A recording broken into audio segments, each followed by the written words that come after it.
कैसा नाता है।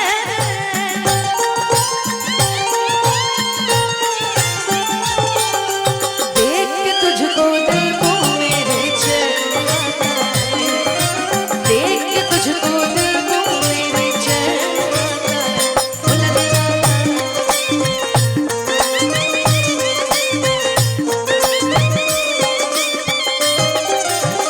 आजू के दीनावा सुहावन रतिया लुभावन, आजू के दीनावा सुहावन रतिया लुभावन। हो ललना दुआरा पर बजला बधैया अंगनवा उठे सोहरो। ए ललना दुआरा पर बजला बधैया अंगनवा उठे सोहरो।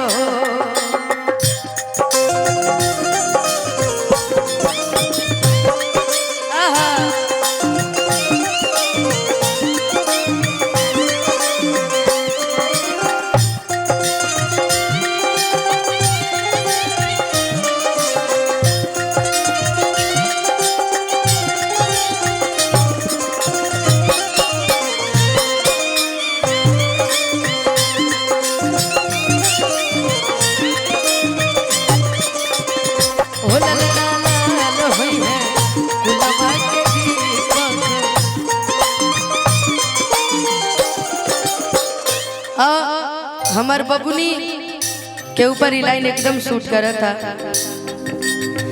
नकिया हुए जैसे बाबूजी के अखिया हमाई के हो, नकिया हुए जैसे बाबूजी के अखिया हमाई के हो। ए ललना मुआ चनवा सुरुजवा का सगरो जोर भइले हो। ए ललना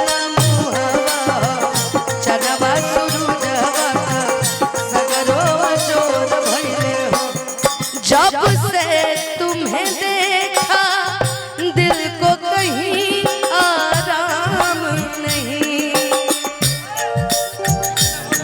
इन होठों में एक तेरे सिवा कोई नाम नहीं। बन गया हूँ मैं तेरा दीवाना, धीरे धीरे से दिल को चुराना।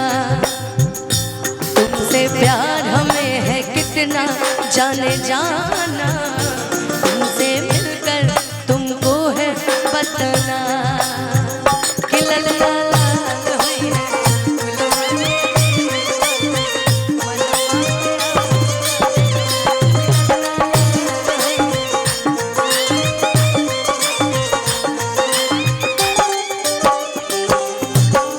सासू सोहागिन बाड़ भागिन अनधन लुटावेली हो। सासू सोहागिन बाड़ भागिन अनधन लुटावेली हो। ए ललना दुआरा पर बजला बधैया अंगनवा उठे सोहरो। ए ललना दुआरा पर बजला बधैया अंगनवा उठे सोहरो। ए ललना दुआरा